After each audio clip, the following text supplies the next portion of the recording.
दिल के झरोखे में तुझको बिठा कर, यादों को तेरी मैं दुल्हन बना कर रखूंगा मैं दिल के पास, मत हो मेरी जाऊं उदास। दिल के झरोखे में तुझको बिठा कर, यादों को तेरी मैं दुल्हन बना कर रखूंगा मैं दिल के पास, मत हो मेरी जाऊं उदास।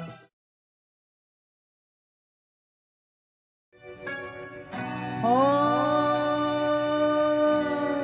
खिलौना जान कर तुम तो मेरा दिल तोड़े जाते हो, खिलौना जान कर तुम तो मेरा दिल तोड़े। चले आओ कहाँ हो अकेले हैं, चले आओ।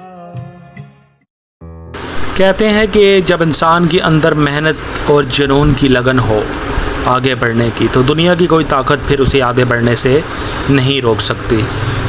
इसी तरह कुछ हुआ है हक नवाज़ के साथ, जो इस टाइम सोशल मीडिया और मीडिया पे बहुत तेज़ी से वायरल हो रहा है। इसको गाने का बहुत शौक़ और जुनून था। इसने अपनी किस्मत बदलने के लिए अपना घर बार सब कुछ छोड़ छाड़ के ये इस्लामाबाद F9 पार्क में आके 3-4 महीने से शाम को ये यहाँ पे सिंगिंग कर रहा है लाइव, और लोग इसकी आवाज़ सुनने के लिए वहाँ पे जमा होते हैं। इसका इंटरव्यू बहुत सारे चैनल, समा, हम टीवी, उर्दू पॉइंट और बहुत सारे लोगों ने लिया है। और ये आज इतना खुश है और इतना फेमस हो चुका है कि लोग इसकी आवाज़ सुनने के लिए वहाँ तक पहुँच रहे हैं, और कहते हैं कि अल्लाह जिसे कामयाब करने पे आए फिर उसे दुनिया की कोई ताकत नहीं रोक सकती।